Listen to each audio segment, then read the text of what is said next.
पिंपरीमध्ये भाजपच्या राज्य कार्यकारिणीचा समारोप होतो आणि तिथे मुख्यमंत्री बोलतात।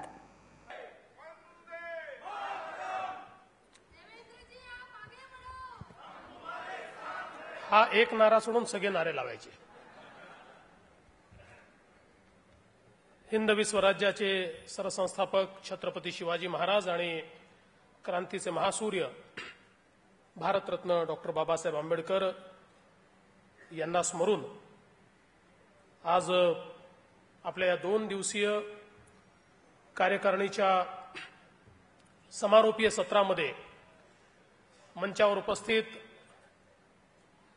आपले प्रदेशाचे अध्यक्ष रावसाहेब पाटील दानवे, केंद्रीय उपाध्यक्ष श्यामजी जाजू, विधान परिषदेतील सभागृहाचे नेते चंद्रकांतदादा पाटील, या ठिकाणी उपस्थित सर्व कार्यकर्ता भगिनी आणि बंधूंनो, एका अत्यंत विजयी वातावरणामध्ये ही कार्यकारिणी या ठिकाणी होते। यापूर्वी जी कार्यकारिणी झाली त्या कार्यकारिणीमध्ये निवडणुकांच्या संदर्भात आपण नियोजन करत होतो, निवडणुकांना समोर जात असताना काय तयारी करायची या संदर्भातली चर्चा करत होतो, निवडणुकीच्या निकालांमध्ये काय अपेक्षित आहे याचा आराखडा तयार करत होतो। आणि खऱ्या अर्थानं आज ज्यावेळी या कार्यकारिणीचा समारोप करण्याकरता मी उभा आहे त्यावेळी अत्यंत अभिमानानं भारतीय जनता पक्षाचे प्रदेशाचे अध्यक्ष रावसाहेब पाटील दानवे आणि त्यांच्या नेतृत्वात भारतीय जनता पक्षाच्या संपूर्ण कार्यकर्त्यांच्या टीमचं मी मनपूर्वक अभिनंदन करतो की या भारतीय जनता पक्षाला तुम्ही क्रमांक 1चं पक्ष महाराष्ट्रामध्ये बनवून दाखवला। सगळ्यात महत्वाचं काय तर ज्यावेळी आम्ही लोकसभा जिंकलो, लोक म्हणाले मोदीजींच्या लाटेमुळे आपण जिंकलात। आम्ही विधानसभा जिंकलो, लोक म्हणाले मोदीजींच्या लाटेमुळे तुम्ही जिंकलात। हे खरं होतं, ती लाट नव्हती, ती सुनामी होती। लोकांनी मोदीजींच्या रूपानं एक असं नेतृत्व बघितलं की खऱ्या अर्थानं भारत कोण बदलू शकतं तर ते हे नेतृत्व बदलू शकतं, आणि म्हणून लोकांनी आपल्याला मतदान केलं। पण 2017चा जो विजय आपल्याला मिळाला, हा विजय या देशामध्ये आणि या राज्यामध्ये जे विकासाचं आणि विश्वासाचं राजकारण आपण तयार केलं, ज्या प्रकारे देशामध्ये मोदीजींच्या सरकारनं काम करत असताना सामान्य माणसाच्या मनामध्ये हा विश्वास तयार केला की हो, परिवर्तन हेच करू शकतात, किंवा या महाराष्ट्रामध्ये 2-2.25 वर्षामध्ये काही महाराष्ट्र पूर्ण बदलला असा नाही, तो आपण दावा देखील केला नाही। पण 2-2.25 वर्षामध्ये ज्या प्रकारचं काम आपण केलं त्यातनं सामान्य माणसाच्या मनामध्ये हा विश्वास तयार झाला, ही माणसं प्रामाणिक आहेत, ही माणसं काम करू इच्छितात, यांची दिशा योग्य आहे, हे योग्य दिशेने महाराष्ट्राला घेऊन जातील। आणि म्हणून पुन्हा एकदा जनतेनं आपल्याला कौल दिला। आता कोणी हे म्हणू शकत नाही की तुम्ही लाटेवर निवडून येणारी मंडळी आहे। विकास आणि विश्वास याच्या भरोशावर या देशामध्ये मोदीजींनी जे राजकारण सुरू केलं त्या राजकारणाचा परिपाक आज या निवडणुकांच्या माध्यमातून आपल्याला पाहायला मिळतोय। आणि या निवडणुकांचं वेगळेपण काय आहे? अनेक वेळा असं आपल्याला पाहायला मिळतं की लोक अपेक्षेने मतदान करतात, नवीन क्षेत्रामध्ये आपण निवडून येतो आणि जिथे आपण आहोत त्या ठिकाणी मात्र अँटी इन्कम्बन्सी सांगितली जाते आणि त्यामुळे आपण त्या ठिकाणी विजय प्राप्त करत नाही। पण या निवडणुकांचं विश्लेषण केलं तर आपल्याला सत्तेतूनही सत्ता मिळाली आहे आणि शून्यातूनही सत्ता मिळाली आहे। सत्तेतून सत्ता म्हणजे काय? नागपूरसारखी महानगरपालिका असेल जिथे 10 वर्ष आपण राज्य करतो आहोत, त्या नागपूर महानगरपालिकेमध्ये देखील आपण 64 वर्ण 108 वर गेलो, जवळजवळ दुपटीकडे आपण गेलो. म्हणजे सत्तेतनं देखील आपण सत्ता मिळवली. अँटी इन्कम्बन्सी नाही, केवळ त्या ठिकाणी दिलेल्या इलेक्शन पुरतं वचनांचा आधार घेऊन नाही, तर केलेल्या कामाच्या आधारावर सत्तेतून सत्ता मिळवली. आणि लातूरमध्ये शून्यातनं सत्ता मिळवली, ज्या ठिकाणी एकही नगरसेवक आपला कधीच निवडून आला नव्हता, किंबहुना मागच्या निवडणुकीत निवडून आला नव्हता. मला आठवतं, रावसाहेबांना आठवत असेल, जीवाचं रान केलं आम्ही मागच्या निवडणुकीमध्ये. संभाजी पाटील निलंगेकर होते, इतक्या त्या ठिकाणी सभा घेतल्या, एकही नगरसेवक निवडून आला नाही. त्या लातूरमध्ये देखील शून्यातनं सत्ता आपण तयार करू शकलो. त्यामुळे जनतेचा विश्वास हा बुडबुड्यासारखा आपल्यावर नाही आहे, तर सत्तेतनं सत्ता जनतेने आपल्याला दिली आणि शून्यातनं ही सत्ता जनतेने आपल्याला दिली. ही खऱ्या अर्थानं या निवडणुकीचं जर काही गमक असेल तर ते हे आहे. रावसाहेबांनी मगाशी उल्लेख केला, पश्चिम महाराष्ट्रामध्ये कधी विचार केला नव्हता, कोल्हापूर असेल, सांगली असेल, सोलापूर असेल, सातारा असेल, की या ठिकाणी जिल्हा परिषदांमध्ये आपलं अस्तित्व होईल. आज त्या जिल्हा परिषदांचं नेतृत्व आपण त्या ठिकाणी करतो. कोल्हापूर असेल, सांगली असेल, सोलापूर असेल, साताऱ्यात चांगल्या प्रकारे आपण निवडून आलोत. आज आपण बघितलं उत्तर महाराष्ट्रामध्ये जळगाव आपण निवडून आलो, सातत्याने जळगावमध्ये पुन्हा आपला विजय झाला. नगरमध्ये देखील आपल्याला चांगल्या जागा त्या ठिकाणी मिळाल्या आणि नाशिकच्या आपल्या कार्यकर्त्यांनी अतिशय उत्तम काम केलं आणि नाशिकमध्ये देखील अतिशय चांगलं यश हे आपल्याला उत्तर महाराष्ट्रात प्राप्त झालं. आज आपण बघितलं विदर्भामध्ये देखील चांगलं यश आपल्याला प्राप्त झालं. विदर्भामध्ये आपण सातत्याने त्या ठिकाणी यशाचे नवीन नवीन सोपान त्या ठिकाणी पार पाडतो. विदर्भामध्ये जे यश आहे, हे यश खऱ्या अर्थानं ज्याला आपण काँग्रेस मुक्त महाराष्ट्र किंवा भारत म्हणतो, तशा प्रकारचं यश अनेक जिल्ह्यांमध्ये आपल्याला विदर्भात मिळालं आहे. नागपूर विभाग असेल, वर्धा असेल, चंद्रपूर असेल, गडचिरोली असेल, अमरावती विभागात बुलढाणा असेल, त्या ठिकाणी आपल्याला यवतमाळ असेल, प्रत्येक ठिकाणी अतिशय चांगल्या प्रकारे आपल्याला त्या ठिकाणी यश मिळालं. अमरावतीमध्ये काही जागा आपल्याला निश्चित कमी मिळाल्या, पण अमरावतीत देखील आपला आलेख हा अतिशय वाढता राहिला. जिल्हा परिषदेमध्ये, महानगरपालिकेत तर आपण त्या ठिकाणी सत्ताच मिळवली.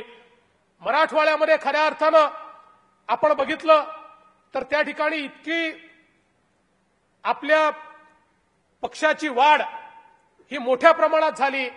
कारण आपल्याला तुलनेनं आपण जर विचार केला तर विधानसभेच्या निवडणुकीमध्ये जेवढं यश महाराष्ट्रात आपल्याला मिळालं, त्या यशामध्ये मराठवाड्यातही यश होतं, पण तुलनेनं कमी यश हे मराठवाड्यात आपल्याला मिळालं होतं. पण आता आपण बघितलं तर औरंगाबादमध्ये नंबर 1चा पक्ष भाजप, जालन्यामध्ये नंबर 1चा पक्ष भाजप, आज लातूरमध्ये आपला जिल्हा परिषदेचा अध्यक्ष आपला, बीडमध्ये जिल्हा परिषदेचा अध्यक्ष आपला, परभणीमध्ये आपल्याशिवाय अध्यक्ष होऊ शकत नाही अशा प्रकारची परिस्थिती. उस्मानाबादमध्ये देखील अतिशय चांगल्या प्रकारे आपल्याला त्या ठिकाणी विजय मिळाला.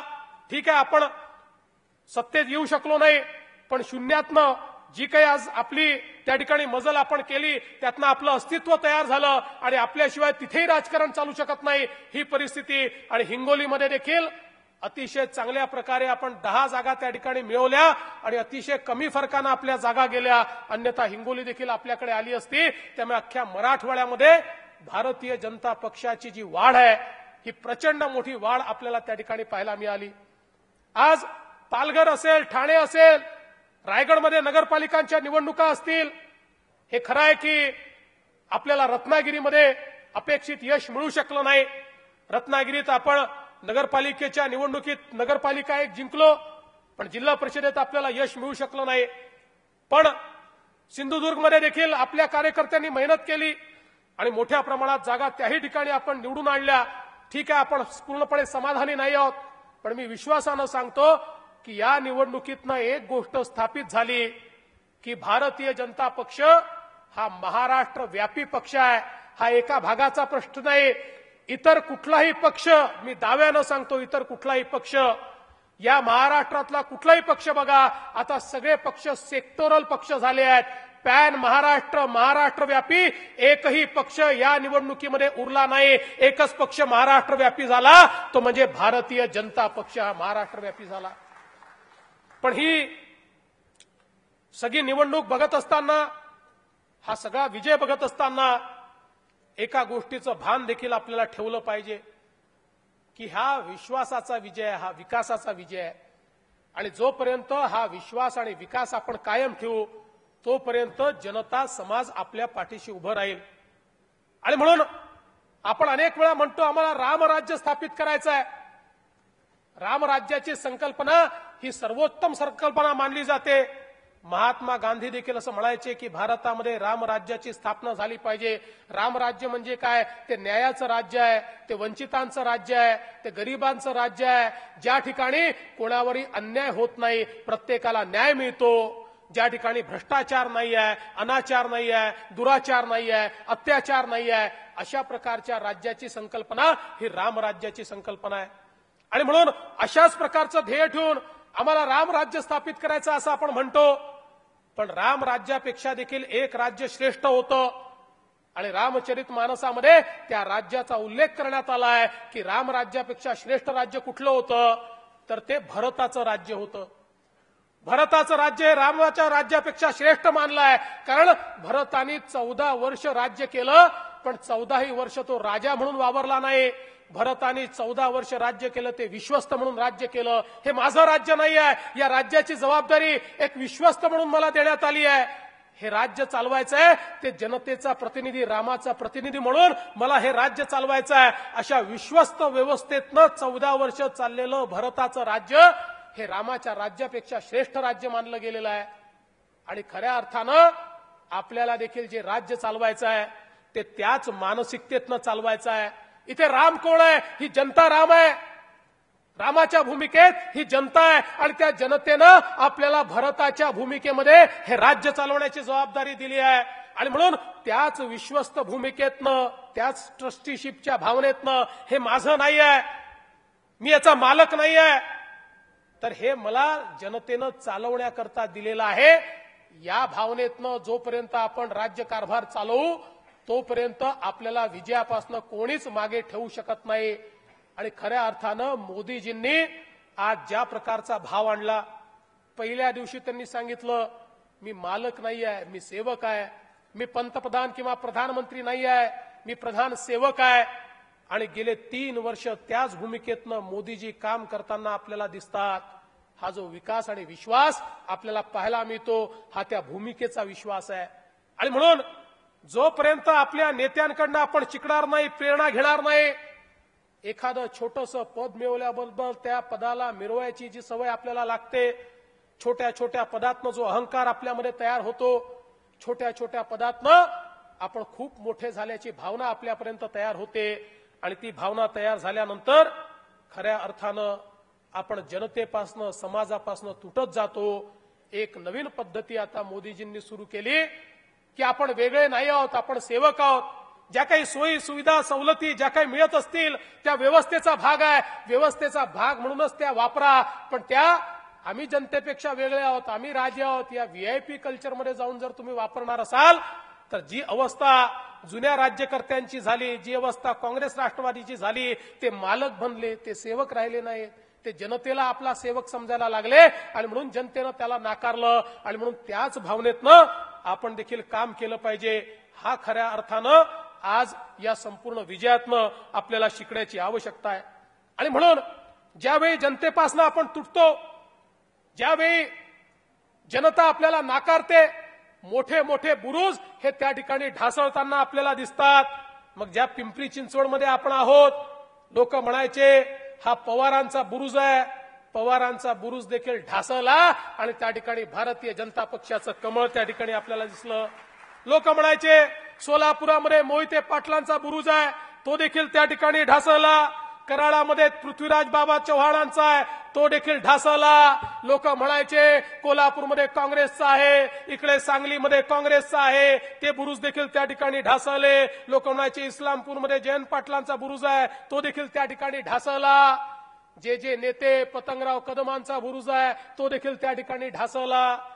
जे नेते त्या ठिकाणी आपला बुरुज आहे, आपला किल्ला आहे, आपली सत्ता आहे, अशा प्रकारे वावरत होते. तो प्रत्येक बुरुज या निवडणुकीमध्ये उद्ध्वस्त झाला. आणि हा उद्ध्वस्त होण्याचं कारणच एवढं आहे की खऱ्या अर्थानं जनतेपासनं ही सर्व मंडळी तुटली आणि त्यांच्या मनामध्ये आम्ही मालक आहोत हा भाग या ठिकाणी तयार झाला. आणि म्हणून एक गोष्ट लक्षात ठेवली पाहिजे की राजकीय नेत्याला किंवा आपण जर इतिहास बघितला तर राजाला सगळ्या गोष्टी करता जनतेनं माफ केलाय, पण एका गोष्टी करता इतिहासाने कधीच माफ केलं नाही, तो म्हणजे अहंकार.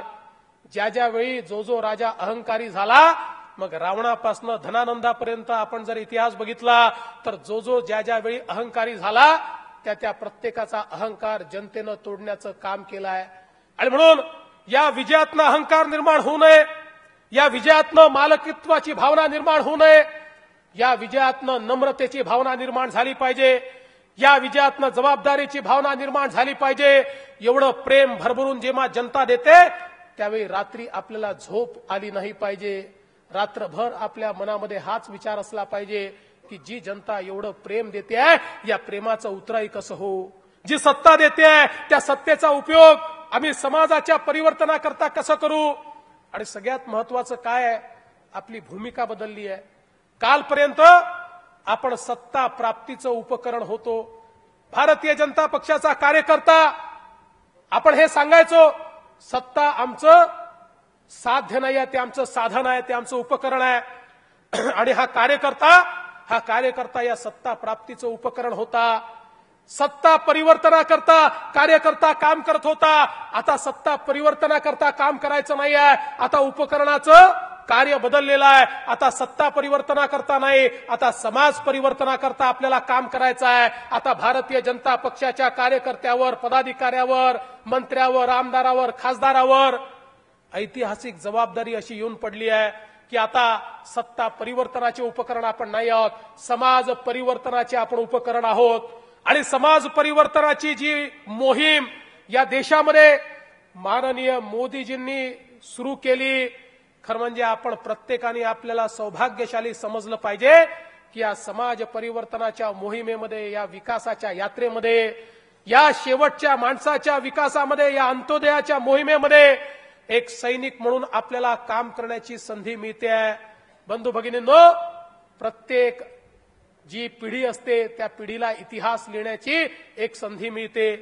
एक त्या पिढीला मिळाली होती ज्यावेळी छत्रपती शिवाजी महाराजांच्या नेतृत्वामध्ये मोगलाईतनं या देशाला सत्ता परिवर्तनाकरता कार्यकर्ता काम करत होता. आता सत्ता परिवर्तनाकरता काम करायचं नाही आहे, आता उपकरणाचं कार्य बदललेलं आहे. आता सत्ता परिवर्तनाकरता नाही, आता समाज परिवर्तनाकरता आपल्याला काम करायचं आहे. आता भारतीय जनता पक्षाच्या कार्यकर्त्यावर, पदाधिकाऱ्यावर, मंत्र्यावर, आमदारावर, खासदारावर ऐतिहासिक जबाबदारी अशी येऊन पडली आहे की आता सत्ता परिवर्तनाचे उपकरण आपण नाही आहोत, समाज परिवर्तनाचे आपण उपकरण आहोत.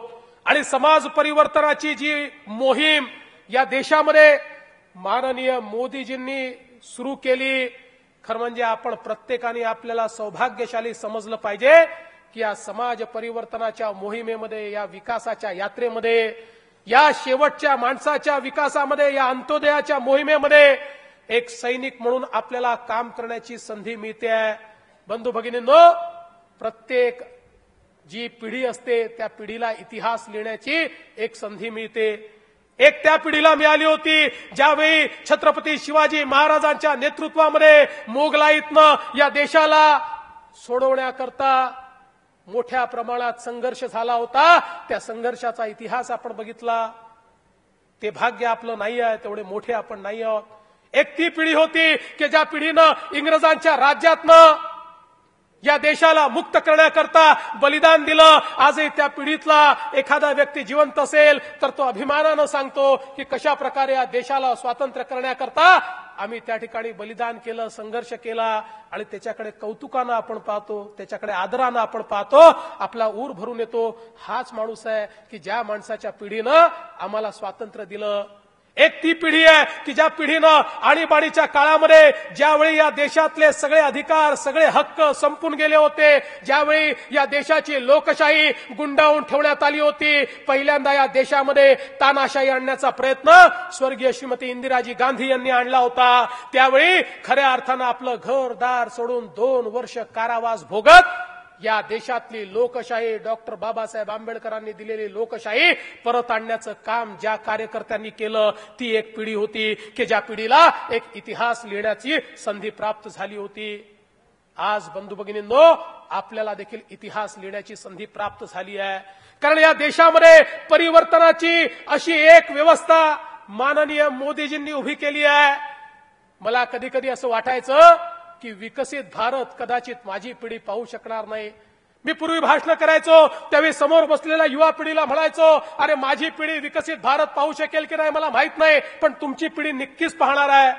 पण आज माझ्या मनामध्ये या बाबतीत कुठलीच शंका नाही. माझीच पिढी विकसित भारत पाहणार आहे. आणि दुसरं मी तुम्हाला सांगतो की आता हा अभिमान देखील आपण बाळगला पाहिजे की या विकसित भारताच्या संघर्षाचे, या विकसित भारताच्या निर्मितीचे सैनिक होण्याचं खऱ्या अर्थानं संधी जर कोणाला असेल तर ती तुम्हाला आणि आम्हाला आहे, या पिढीला आहे, माझ्या समोर बसलेल्यांना आहेत, आपल्या कार्यकर्त्यांना आहे.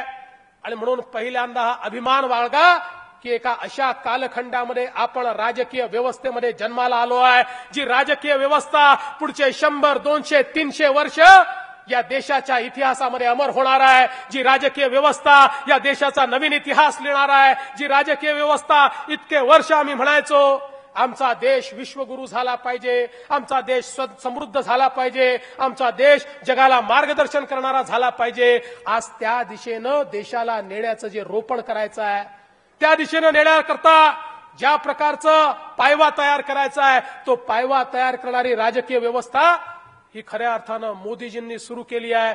आणि त्या व्यवस्थेमध्ये सहभागी होण्याची संधी आपल्याला मिळाली आहे. छोट्या मोठ्या स्वार्थाकरता, छोट्या मोठ्या पदांकरता, छोट्या मोठ्या आपल्या बाबींकरता अनेक वेळा आपण रुसून बसतो. पण ज्यावेळेस मोठं ध्येय आपण बघितलं, कोण लक्षात आहे, कोणाच्या लक्षात असतं, कोण होतं, एवढी वेगवेगळी पदं मिळतात, महापौर होतात, उपमहापौर होतात, जिल्हा परिषदेचे अध्यक्ष होतात, यापैकी किती लोकांची नावं लक्षात राहतात.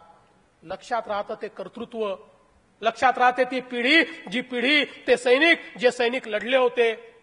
नाव कदाचित कोणाचं लक्षात नसेल, प्रत्येक व्यक्तीचं नाव हे कदाचित रिकॉग्नाइज होत नसेल, पण ज्यावेळी आपण त्या ठिकाणी इंडिया गेटला जातो किंवा एखाद्या वॉर मेमोरियलला जातो, त्यावेळी त्या ठिकाणी त्या वॉर मेमोरियलमध्ये ज्यांची नावं नसतात अशा सैनिकांबद्दल देखील आपल्या मनामध्ये जी गर्वाची भावना तयार होते, तेच सैनिक होण्याची संधी आजच्या या कालावधीमध्ये आपल्याला सगळ्यांना मिळाली आहे.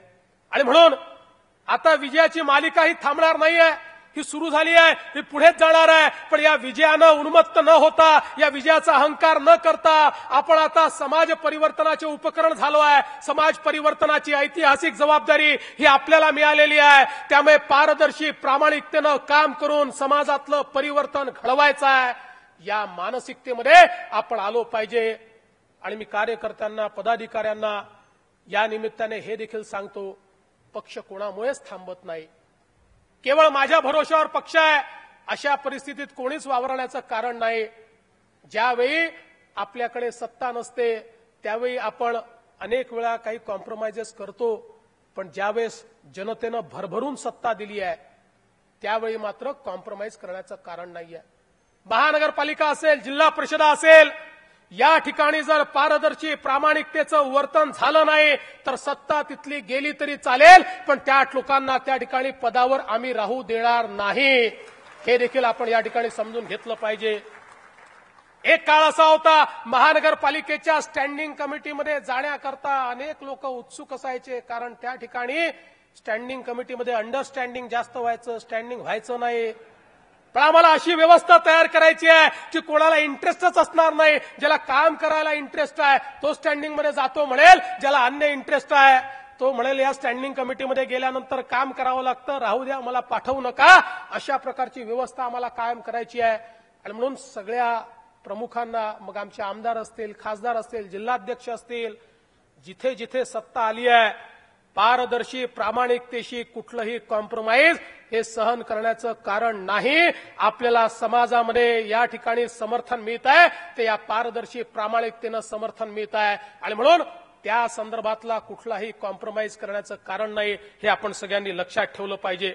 आणि म्हणून ज्यावेळी आपण बदल घडवतो त्यावेळी हे बदल का घडला याचा देखील जर आपण विचार केला तर याच्यामध्ये त्यांच्यामध्ये आणि आपल्यामधला फरक काय होता. त्यांचं राजकारण होतं हे कास्टचं, ते करन्सीचं, ते करप्शनचं आणि क्रायसिस ऑफ क्रेडिबिलिटीचं.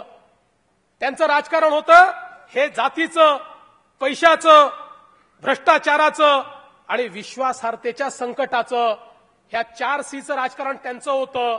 आपल्याला कुठलं राजकारण करायचं आहे. आपल्याला 4 सीचंच राजकारण करायचं आहे पण कॅपॅसिटीचं, कमिटमेंटचं, कॅरेक्टरचं आणि क्रेडिबिलिटीचं राजकारण हे आपल्याला या ठिकाणी प्रस्थापित करायचं आहे.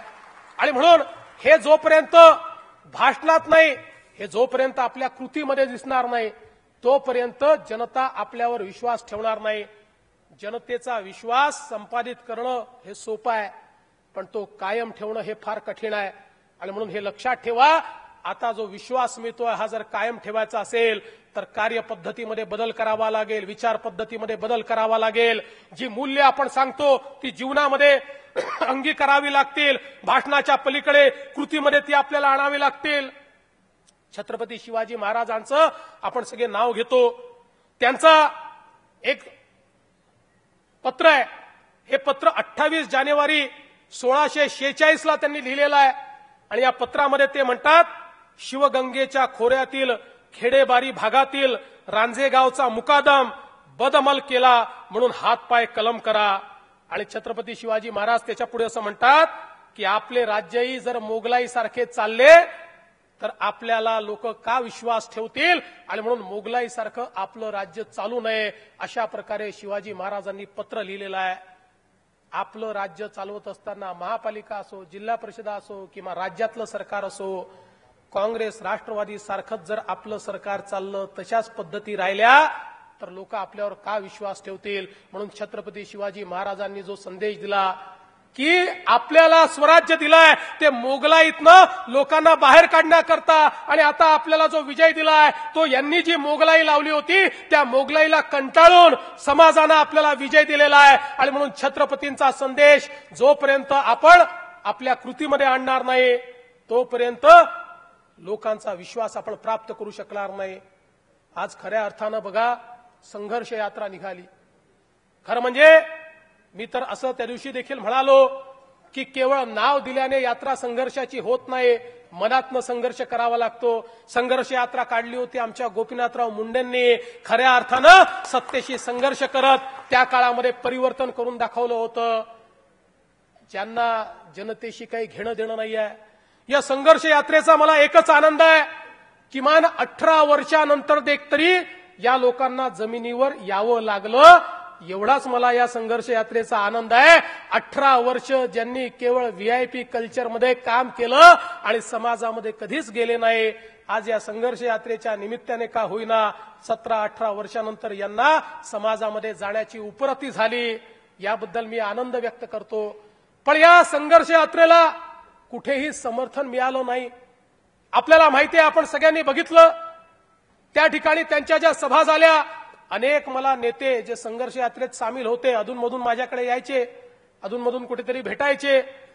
ते सगळे असं म्हणायचे की फार कठीण आहे हो, लोकच जमा होत नाही, कार्यकर्त्यांच्या भरोश्यावर यात्रा चाललेली आहे, कुठेही लोक आमच्याकडे या ठिकाणी यायला तयार नाही. लोकांच्या समस्या संपल्या का हो? शेतकऱ्यांच्या समस्या संपल्या का हो? शेतकऱ्यांच्या समस्या संपलेल्या नाहीत, लोकांच्या समस्या संपलेल्या नाहीत.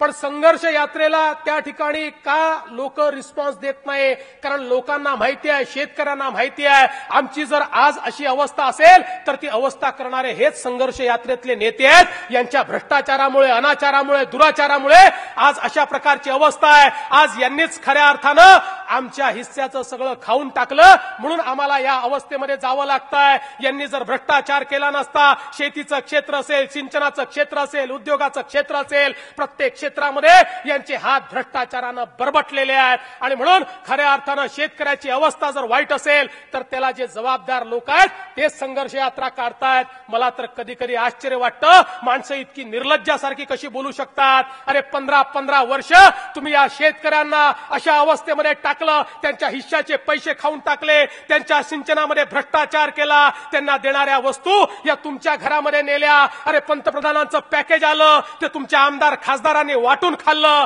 आणि तरी देखील तुम्ही निर्लज्जासारखे त्या ठिकाणी जाऊन जनतेसमोर कसे बोलू शकता. खरं म्हणजे एवढे कोडगे नेते खरे कसे तयार होऊ शकतात याचं मला आश्चर्य वाटतं. आणि म्हणूनच समाजाला, जनतेला माहिती आहे, शेतकऱ्याला माहिती आहे की आमचे मारक कोण आहेत आणि म्हणून त्यांच्या संघर्ष यात्रेला कोणीच जात नाही. पण बंधू भगिनींनो, जसं ते संघर्ष यात्रेला लोक जात नाही, लोकांची आपल्याकडनं अपेक्षा आहे. लोकांची अपेक्षा काय आहे? आपल्याकडनं संवादाची अपेक्षा आहे. शेतकऱ्याला असं वाटतं हे तर नालायक आहेत, यांच्या संघर्ष यात्रेला जायचं नाही, पण तो वाट पाहतोय की भारतीय जनता पक्षाचं सरकार आणि भारतीय जनता पक्षाचे नेते हे आमच्याशी संवाद साधतायत का. त्याला संवादाची भूक आहे. त्यालाही हे माहिती आहे की ज्या प्रकारच्या नीती, ज्या प्रकारच्या पॉलिसीज जुन्या सरकारनं केल्या त्यामुळे ही आमची अवस्था झाली. पण त्याला असं वाटतंय की कोणीतरी आम्हाला समजून घेतलं पाहिजे. आणि म्हणून खऱ्या अर्थानं आपण, पण बंधू भगिनींनो, जसं ते संघर्ष यात्रेला लोक जात नाही, लोकांची आपल्याकडनं अपेक्षा आहे. लोकांची अपेक्षा काय आहे? आपल्याकडनं संवादाची अपेक्षा आहे. शेतकऱ्याला असं वाटतं हे तर नालायक आहेत, यांच्या संघर्ष यात्रेला जायचं नाही, पण तो वाट पाहतोय की भारतीय जनता पक्षाचं सरकार आणि भारतीय जनता पक्षाचे नेते हे आमच्याशी संवाद साधतायत का. त्याला संवादाची भूक आहे. त्यालाही हे माहिती आहे की ज्या प्रकारच्या नीती, ज्या प्रकारच्या पॉलिसीज जुन्या सरकारनं केल्या त्यामुळे ही आमची अवस्था झाली. पण त्याला असं वाटतंय की कोणीतरी आम्हाला समजून घेतलं पाहिजे. आणि म्हणून खऱ्या अर्थानं आपण पंडित दीनदयाल उपाध्यायजींची जन्मशताब्दी साजरी करत असताना या ठिकाणी सांगितलं, मोठ्या प्रमाणात आपण कम्युनिकेशन करणार आहोत. गावोगावी प्रत्येक बूथमध्ये जाणार आहोत. प्रत्येक बूथमध्ये आपण त्या ठिकाणी भेटणार आहोत. माझी विनंती आहे की यातलं एक टार्गेट आपलं हे असलं पाहिजे की या कार्यक्रमाच्या निमित्ताने 5 लाख कार्यकर्ते 50 लाख घरांमध्ये गेले पाहिजे, 2 कोटी लोकांशी संपर्क केला पाहिजे. पण हे करत असताना किमान 25 लाख शेतकऱ्यांशी आपण संवाद केला पाहिजे. त्यांची संघर्ष यात्रा असेल तर आमची संवाद यात्रा असेल. आमची संवाद यात्रा एसी बसमधनं त्या ठिकाणी जाणार नाही. माझी विनंती आहे, आपला आमदार असो, खासदार असो, प्रत्येकाने शिवारावर गेलं पाहिजे, शिवारावर बैठक घेतली पाहिजे, शिवारावर संवाद साधला पाहिजे. मोठ्या मोठ्या सभा घेण्याची आवश्यकता नाही आहे. गावात गेल्यानंतर त्या ठिकाणी संवाद केला पाहिजे, शेतीवर गेलं पाहिजे, त्या ठिकाणी लोकांना बोलवलं पाहिजे, त्यांच्याशी चर्चा केली पाहिजे. आम्ही काय करतोय हे सांगितलं पाहिजे, तुम्हाला काय हवंय ते विचारलं पाहिजे.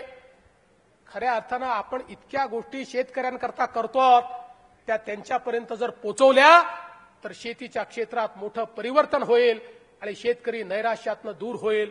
मगाशी सांगितलं, सातत्यानं गेली 2 वर्ष आपण शेतीच्या क्षेत्रामध्ये गुंतवणूक केल्याचा परिणाम काय आहे. आपण जलयुक्त शिवारच्या माध्यमातनं, मागेल त्याला शेततळ्याच्या माध्यमातनं, धडक विहिरींच्या माध्यमातनं जे कामं केले त्याचा परिणाम असा आहे की मागच्या वर्षी चांगला मान्सून झाल्यानंतर केवळ चांगला मान्सून होऊन चालत नाही, पडलेलं पाणी साठवण्याची व्यवस्था असावी लागते. कारण मान्सूनच्या 2 दिवसांमध्ये इतकं अंतर पडतं. कधी कधी पाऊस पडतो, त्या पावसाच्या भरून आमचे शेतकरी पेरण्या करतात आणि त्याच्यानंतर 20-20, 25-25 दिवस पाऊस येत नाही आणि तो 25 दिवस पाऊस न आल्यामुळे त्याच्यावर दुबार पेरणीची वेळ येते. तो दुबार पेरणी करतो आणि पुन्हा एकदा पावसाचा स्ट्रेस तयार होतो. स्टॅटिस्टिकली विचार केला तर 95% पाऊस झालेला असतो, पण 2 पावसाच्या दिवसांमधलं अंतर एवढं असतं की शेती पूर्णपणे नष्ट झालेली असते. आणि म्हणून पाऊस त्या ठिकाणी साठवून ठेवण्याची व्यवस्था ही जोपर्यंत आपण उभी करणार नाही तोपर्यंत खऱ्या अर्थानं शेतकऱ्याला आपण समृद्ध करू शकणार नाही. मगाशी सांगितलं बोंडे साहेबांनी 92% शेती कोरडवाहूची, महाराष्ट्रात 82% शेती कोरडवाहूची. ही कोरडवाहूची शेती जी केवळ त्या ठिकाणी पावसावर अवलंबून होती, जर केवळ पावसाच्या भरोशावर ठेवली तर शेतकरी कधीच समृद्ध होऊ शकणार नाही. पावसाचं चक्र हे दुष्टचक्रासारखं आहे. आणि म्हणून जलयुक्त शिवारनं नेमकं केलं काय तर मागच्याही वर्षी चांगला मान्सून झाला तरी 2 पावसांमध्ये 23 दिवसाचा स्ट्रेस होता. 23 दिवसाची गॅप पडली. साधारणपणे जर आपण व्यवस्था केल्या नसत्या तर या 23 दिवसामध्ये पीक मेलं असतं आणि दुबार पेरणीची देखील त्या ठिकाणी अवस्था राहिली नसती.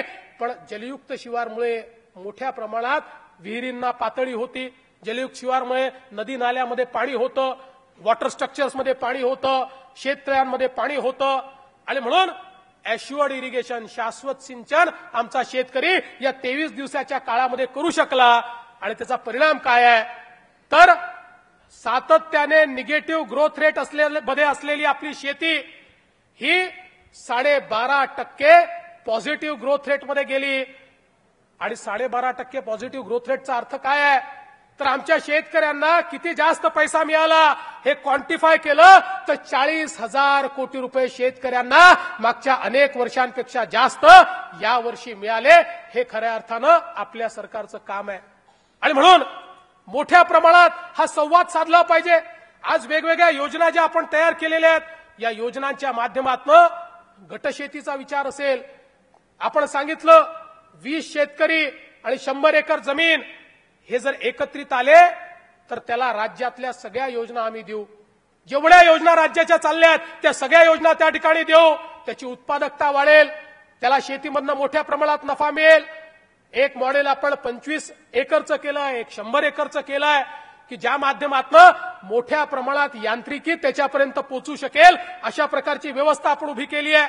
या सगळ्या गोष्टी जर त्याला समजल्याच नाहीत तर तो याचा फायदा नेमका घेईल कसा. आणि म्हणून मोठ्या प्रमाणात या संवाद यात्रेच्या माध्यमातून पंडित दीनदयालजी उपाध्याय त्यांना सांगायचे आहेत. आणि पंडित दीनदयालजी उपाध्याय यांनी काय सांगितलं होतं, हर हाथ को काम और हर खेत को पानी, हर हाथ को काम और हर खेत को पानी. ही जी पंडित दीनदयाल उपाध्यायजींनी आपल्याला दिलेली सूचना आहे, जो मंत्र आहे तो मंत्र घेऊन प्रत्येक शिवारामध्ये त्या ठिकाणी जाऊन 25 लाख शेतकऱ्यापर्यंत आपल्याला पोचायचा आहे आणि त्याच्यापर्यंत हा मंत्र आपल्याला पोचवायचा आहे. आणि या माध्यमातून खऱ्या अर्थानं एक मोठं परिवर्तन आपल्याला घडवायचं आहे. आज ज्या प्रकारे आपण विकास करतोय, काल नितीनजीने सांगितलं, खरी गोष्ट आहे, इतक्या मोठ्या प्रमाणात केंद्र सरकारनं आपल्याला मदत केली. माननीय मोदीजींनी जे आपले मोठ्या प्रमाणात प्रकल्प केंद्र सरकारने, जुन्या सरकारने मंजूर केले आणि पैसेच दिले नाही, ते सगळे प्रकल्प 3 वर्षात पूर्ण करण्याकरता आपल्याला पैसे दिले आहेत. आपल्या सिंचन विभागाने यावर्षी रेकॉर्ड केला, 46 लाख हेक्टर जमीन आपण यावर्षी सिंचित केली, जो गेल्या 20 वर्षातला सगळ्यात मोठा इतिहास आहे. एवढी जमीन कधीच सिंचनाखाली आपण आणली नाही. त्यामुळे 50% सिंचन नेण्याकरता एकीकडे जलयुक्त शिवार असेल, दुसरीकडे सिंचनाची कामं असतील, ही कामं आपण करण्याचा प्रयत्न करतोय. आज आमचे विरोधक तूर डाळीच्या बद्दल बोलायला लागले आहेत. खरं म्हणजे आपण सगळ्यांनी समजून घेतलं पाहिजे, देशामध्ये एकूण 11 लाख टन तूर डाळ खरेदी झाली, 11 लाख टन देशामध्ये. आणि त्यातली एकट्या महाराष्ट्रामध्ये 4 लाख टन तूर डाळ आपण खरेदी केली. आणि महाराष्ट्रामध्ये ही तूर डाळ खरेदी करत असताना खऱ्या अर्थानं जर जुन्या सरकारचा आपण विचार केला तर अशाच प्रकारची योजना काँग्रेस आणि राष्ट्रवादी काँग्रेसनं 11, 12, 12, 13ला आणली होती. आणि त्याही वेळी 500 रुपयाचा बोनस, कारण तुरीचा असाच दुष्काळ होता, भाव वाढले होते आणि म्हणून त्यांनी सांगितलं 500 रुपये बोनस देऊ आणि सगळी तूर नाफेड खरेदी करेल, अशा प्रकारची योजना घोषित केली. आणि खऱ्या अर्थानं त्या काळामध्ये 13 लाख टन एवढी तूर महाराष्ट्रामध्ये तयार झाली. 13 लाख टन. खरेदी किती केली? 20,000 टन. 13 लाख टनापैकी 20,000 टन. आणि चुकारा कधी दिला? 9 महिन्यानंतर. 9 महिने शेतकऱ्याचे पैसे दिले नाहीत. 2 अधिवेशन, हे बोंडेजी या ठिकाणी आहेत, त्यावेळेस त्यांनीच मोठं आंदोलन केलं होतं.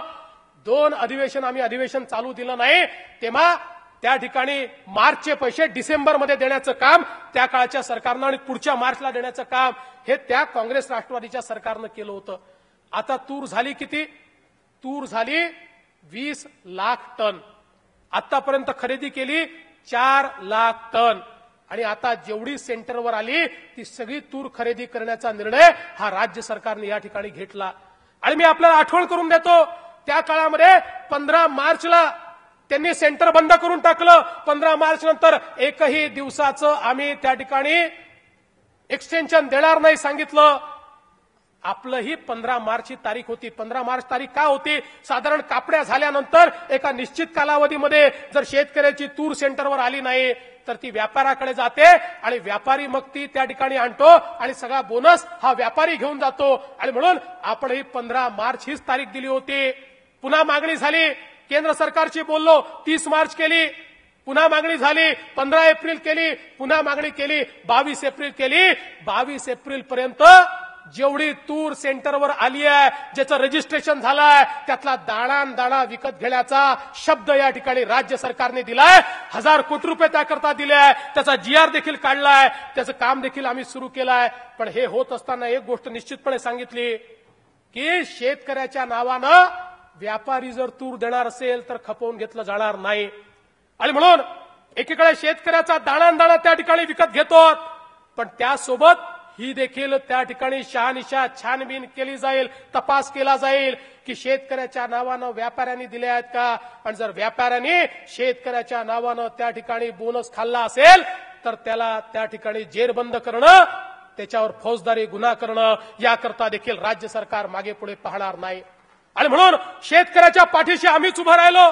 अरे तुम्हाला जेव्हा संधी होती 20,000 टन त्या ठिकाणी तूर घेऊन तुम्ही शेतकऱ्याला रस्त्यावर सोडलं होतं. आणि या ठिकाणी आम्ही मात्र जर आपण बघितलं 5-5.5-6 लाख टन तूर ही आपण या ठिकाणी खरेदी करतो. आणि नियम काय आहे? एकूण जे प्रोडक्शन असतं त्याच्या 25% माल हा राज्यांनी किंवा केंद्राने खरेदी करायचा असतो. ही प्राइस स्टॅबिलायझेशनची प्रोसेस आहे. आणि उर्वरित माल हा मार्केटमध्ये जात असतो. 25%पेक्षा जास्त माल हा राज्य सरकार या ठिकाणी खरेदी करताय. आणि त्या माध्यमातून आपल्या शेतकऱ्याच्या पाठीशी आम्ही उभे आहोत. हा या ठिकाणी अतिशय काळ्या दगडावरच्या पांढऱ्या रेषेसारखं हे स्पष्ट आहे. पण हेच ऊर बनवून राहिले, तूर घ्या तूर, हेच ऊर बनवून राहिले. या ठिकाणी शेतकरी रांगेत आहे आणि तुम्ही तूर घेत नाही. अरे नालायकांनो, तुम्हाला जेव्हा संधी दिली होती त्यावेळी या शेतकऱ्याला नागवण्याचं काम तुम्ही केलं. होय, हा आमचा शब्द आहे. या सेंटरवर 22 तारखेपर्यंत आलेल्या शेतकऱ्याच्या तुरीचा शेवटचा दाणा देखील हे राज्याचं सरकार विकत घेतल्याशिवाय राहणार नाही. कारण आम्ही शेतकऱ्याकरता जन्माला आलो आहे, शेतकऱ्याकरता राज्यावर आलो आहे. शेतकऱ्याच्या जीवनामध्ये परिवर्तन घडलं पाहिजे, याकरता खऱ्या अर्थानं आम्ही या ठिकाणी आलेलो आहोत. हा राज्य सरकार या ठिकाणी खरेदी करताय आणि त्या माध्यमातून आपल्या शेतकऱ्याच्या पाठीशी आम्ही उभे आहोत. हा या ठिकाणी अतिशय काळ्या दगडावरच्या पांढऱ्या रेषेसारखं हे स्पष्ट आहे. पण हेच ऊर बनवून राहिले, तूर घ्या तूर, हेच ऊर बनवून राहिले.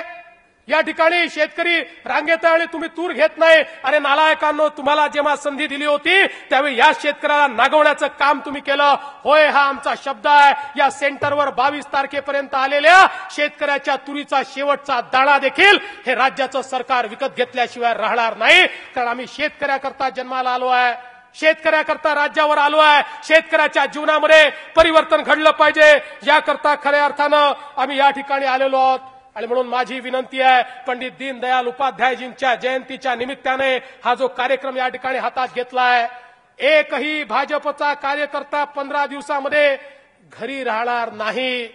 मी तर माध्यमांना विनंती करतो, जरा आमच्यावर लक्ष ठेवा. आमचे आमदार, खासदार, आमचे नगरसेवक या 15 दिवसामध्ये घरी दिसले तर पेपरमध्ये छापा की मोदीजींनी कार्यक्रम दिला, अमित शहानी कार्यक्रम दिला आणि भाजपचे कार्यकर्ते घरी आहेत. बिलकुल छापा, कारण आम्हाला सेल्फ करेक्शन करायचं आहे. एकही आपला कार्यकर्ता हा घरी दिसणार नाही. कम्युनिकेशन झालंच पाहिजे, लोकांपर्यंत गेलंच पाहिजे. हे काम कोणाचं आहे? आपलंच काम आहे. कशाकरता लोकांनी निवडून दिलाय? कशाकरता पक्षाचे पदाधिकारी आहोत? याकरताच आहोत की समाजामध्ये जनतेपर्यंत पोहोचलं पाहिजे. हे ठीक आहे की 15 दिवसाचं आहे तर एखाद वेळेस एखादा आमदार खासदार म्हणू शकतो की मी आधी 3 दिवस करतो, मध्ये एखादी गॅप घेतो, मग 3 दिवस करतो. मान्य आहे, सगळ्यांना नाही. अपवाद म्हणून आपण अध्यक्षांची तशी परवानगी घेऊ शकता, पण प्रत्येकाचा अकाउंट घेतला जाईल. 15 दिवस घराच्या बाहेर होते की नाही हे पाहिलंच जाईल. आणि बाहेर राहायचं म्हणजे रात्री घरी यायचं नाहीये.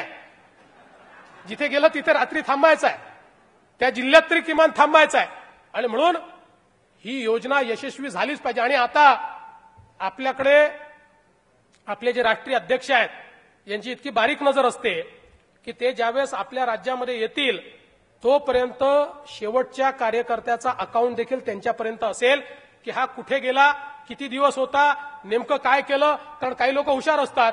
लग्नाला गेलो एखाद्या गावामध्ये की लग्नही आटपायचं आणि दुपारी एखादं आपलं तिथे 4-5 लोक जमा केले आणि कार्यक्रमाचा फोटो काढायचा आणि व्हॉट्सअपवर टाकून द्यायचं आणि त्यात टाकायचं देवेंद्र फडणवीस या गावामध्ये गेले होते, तिथे त्यांनी मोठी सभा घेतली आणि दीनदयालजी उपाध्याय समजावून सांगितले. हे नाही चालणार. अनायसे पडून दंडवत घडो हे नाही चालणार. आपला कार्यक्रम पूर्ण राज्याला कळवून, जिल्ह्याला कळवून असा अतिशय स्ट्रक्चर्ड कार्यक्रम. आपल्याशी प्रामाणिक वागा, स्वतःशी प्रामाणिक वागा आणि प्रामाणिकतेनं हा काम त्या ठिकाणी झालं पाहिजे. अशा प्रकारचा प्रयत्न हा आपण सगळ्यांनी केला पाहिजे. मी या निमित्ताने आपल्याला एवढीच विनंती करतो, देश इतक्या मोठ्या प्रमाणात बदलतोय. आपल्या माननीय पंतप्रधानांनी खऱ्या अर्थानं घेतलेला एक एक निर्णय, मगाशी आशिष शेलार यांनी जीएसटीच्या संदर्भात सांगितलं. या जीएसटीमुळे नेमकं होणार काय आहे? या जीएसटीमुळे जसं वन नेशन वन टॅक्स आहे तसं वन नेशन वन मार्केट होणार आहे. आज जगाच्या पाठीवर सर्वाधिक विकसित होणारी अर्थव्यवस्था भारताची आहे. अनेक लोक म्हणतात हे काय जीडीपी ग्रोथ आम्हाला सांगता, जीडीपी ग्रोथ आम्हाला काय सांगता. जीडीपी ग्रोथचा अर्थ काय आहे? जीडीपी ग्रोथचा अर्थ आहे वस्तू आणि सेवांची निर्मिती. वस्तू आणि सेवांची निर्मिती होते कशाने? ती रोजगारातनं होते. वस्तू आणि सेवांची निर्मिती करण्याकरता लोक कामाला लावावे लागतात. जीडीपीची ग्रोथ जेव्हा होते, जीडीपीच्या ग्रोथ मधला प्रत्येक टक्का आणि टक्क्याचा मायक्रो टक्का हा नोकऱ्या आणि जॉब्स तयार करत असतो. हा आपल्याकरता लाईव्हलीहूड तयार करत असतो, हा रोजगार तयार करत असतो. आणि म्हणून ज्यावेळी या जीएसटीच्या माध्यमातून आपल्या जीडीपीची ग्रोथ होईल त्यावेळी मोठ्या प्रमाणात देशामध्ये रोजगार तयार होईल. आणि या जीएसटीतली सगळ्यात महत्वाची व्यवस्था काय आहे? जीएसटीतली सगळ्यात महत्वाची व्यवस्था ही आहे की हे पूर्ण इलेक्ट्रॉनिकली संचालित अशा प्रकारची व्यवस्था आहे, याच्यामध्ये चोरीला वावच नाहीये. आपल्याला माहिती आहे, आपण अनेक वेळा सांगतो ऑक्ट्रॉय चोरांचं जाळं आहे, आपल्या व्हॅट चोरांचं जाळं आहे, सेल्स टॅक्स चोरांचं जाळं आहे. पण अशा प्रकारची व्यवस्था आपल्या पंतप्रधानांनी उभी केली आहे की या व्यवस्थेमध्ये चोरीला वावच नाही आहे. तुमचा दिलेला टॅक्सचा पैसा हा सरकारपर्यंतच जाणार आहे आणि कोणालाही टॅक्स चोरी करण्याकरता वाव मिळणार नाही. अशा प्रकारची रोबस्ट व्यवस्था ही या जीएसटीच्या माध्यमातून होते.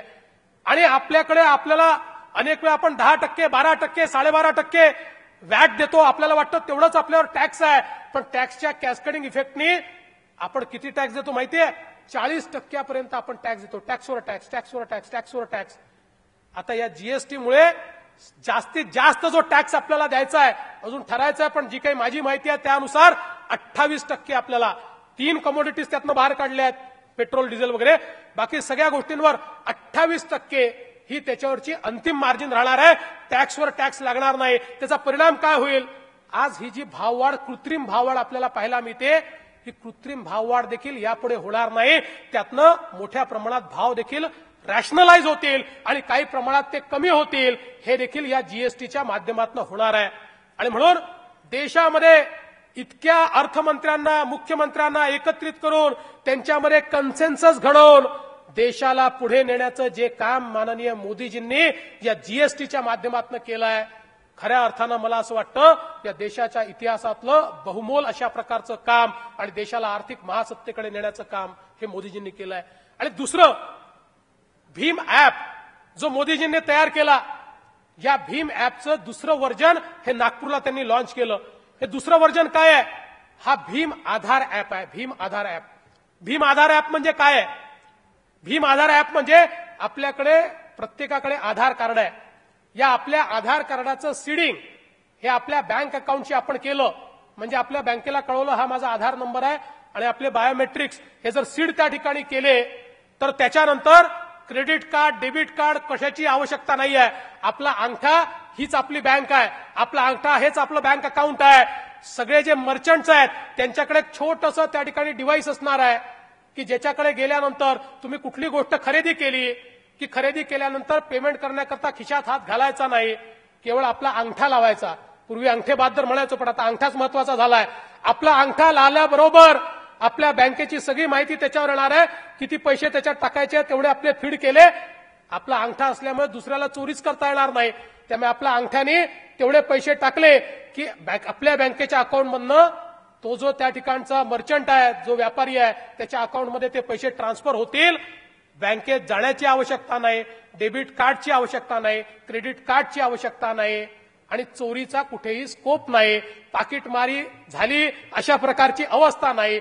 आपला अंगठा हीच आपली बँक होणार आहे. आणि आपण सगळ्यांना मी एक का सांगतोय, देशात नाही जगामधलं सगळ्यात मोठं इनोव्हेशन हे जर काही ठरेल तर तो भीम आधार ऍप हा ठरणार आहे. भीम आधार ऍप जगातलं सगळ्यात मोठं इनोव्हेशन. कारण जगामध्ये अशी व्यवस्था, डेबिट कार्डची व्यवस्था खूप लोकांनी केली, क्रेडिट कार्डची खूप लोकांनी केली, पण अंगठ्याच्या भरोशावर संपूर्ण बँकिंगचे व्यवहार ही व्यवस्था पहिल्यांदाच झाली आहे. बंधू भगिनींनो, मी मोदीजींना धन्यवाद देईल. खऱ्या अर्थानं या देशामध्ये महात्मा गांधींना आपण राष्ट्रपिता मानतो आणि म्हणून महात्मा गांधींचा फोटो हा नोटेवर छापण्याचं काम आपण अनेक वर्षापासून केलं. महात्मा गांधींचा फोटो हा नोटेवर आहे, पण 21व्या शतकातली नोट काय आहे? ती डिजिटल करन्सी आहे. 21व्या शतकामध्ये कागदी नोटेला महत्व नाही आहे, ती डिजिटल करन्सी आहे. रोज आपण कॅशलेस होणार आहोत, लेस कॅश होणार आहोत, कॅशचा उपयोग कमी कमी होणार आहे. आणि 21व्या शतकातल्या करन्सीला खऱ्या अर्थानं रिकॉग्निशन देण्याचं काम हे मोदीजींनी केलं. आणि कोणाचं नाव दिलं तर ज्या डॉक्टर बाबासाहेब आंबेडकरांनी खऱ्या अर्थानं भारतरत्न म्हणून या देशामध्ये आपल्याला संविधान दिलं, त्या डॉक्टर बाबासाहेब आंबेडकरांच्या नावाने भीम आधार ऍप तयार केली. 21व्या शतकातल्या करन्सीला, 20व्या शतकातली करन्सी गांधीजींच्या नावानं ओळखली जायची. 21व्या शतकातली करन्सी ही डॉक्टर बाबासाहेब आंबेडकरांच्या नावाने ओळखली जाणार आहे. हे खऱ्या अर्थानं आज मोदीजींनी करून दाखवलंय. आणि आपण लक्षात घेतलं पाहिजे, डॉक्टर बाबासाहेब आंबेडकर हे या देशातले फार मोठे अर्थतज्ञ होते. या देशाच्या अर्थव्यवस्थेवर त्यांनी जे विचार व्यक्त केले, 1923 साली 26 साली त्यांनी जो प्रबंध लिहिला, खरं म्हणजे अर्थशास्त्रामध्ये विदेशातनं डॉक्टरेट करणारे पहिले गृहस्थ जर कोणी असतील तर ते डॉक्टर बाबासाहेब आंबेडकर होते. आणि कशा प्रकारे या देशामध्ये काळा पैसा तयार होईल, डिमॉनिटायझेशन का करावं लागेल, ते कसं केलं पाहिजे, ही प्रत्येक गोष्ट 1923-1926 साली डॉक्टर बाबासाहेब आंबेडकरांनी लिहून ठेवली. अशा प्रकारचा हा अर्थवेत्ता होता. त्या डॉक्टर बाबासाहेब आंबेडकरांच्या नावानं 21व्या शतकातली करन्सी नरेंद्र मोदीजींनी तयार केली आहे. बंधू भगिनींनो, सबका साथ सबका विकास असं हे सरकार आहे. सर्व समाजाला एकत्रित घेऊन, सर्व घटकांना एकत्रित घेऊन विकासाच्या दिशेनं चालणारं हे सरकार आहे. शेतकरी असेल, शेतमजूर असेल, महिला असेल, दलित असेल, आदिवासी असेल, प्रत्येकाच्या जीवनामध्ये सकारात्मक परिवर्तन घडलं पाहिजे. याकरता खऱ्या अर्थानं या ठिकाणी केंद्रातलं सरकार चाललं आहे. आणि आपल्याला देखील या महाराष्ट्रामध्ये, महाराष्ट्रातल्या प्रत्येक गावामध्ये समतेचं राज्य आणायचं आहे. महाराष्ट्रातल्या प्रत्येक व्यक्तीच्या जीवनामध्ये विकासाची पहाट आणायची आहे. आणि म्हणून या विकासाचे शिपाई म्हणून, या विकासाचे शिलेदार म्हणून मोदीजींनी जी लढाई चालू केली आहे, जो संघर्ष सुरू केला आहे, तो स्वराज्याचा नाही, आता सुराज्याचा संघर्ष आहे. या सुराज्याचे शिपाई म्हणून आता आपल्यावर जबाबदारी आली आहे. मी तुम्हाला एवढीच विनंती करतो, या ठिकाणून परत जात असताना आपण प्रत्येक जण सुराज्याचे शिपाई म्हणून इथनं परत जाओ. आणि जोपर्यंत सुराज्य येत नाही तोपर्यंत संघर्ष सुरूच राहील. या मानसिकतेतनं आपण परत जाओ, एवढीच आपल्याला विनंती करतो आणि माझं बोलणं संपवतो. धन्यवाद. जय हिंद, जय महाराष्ट्र.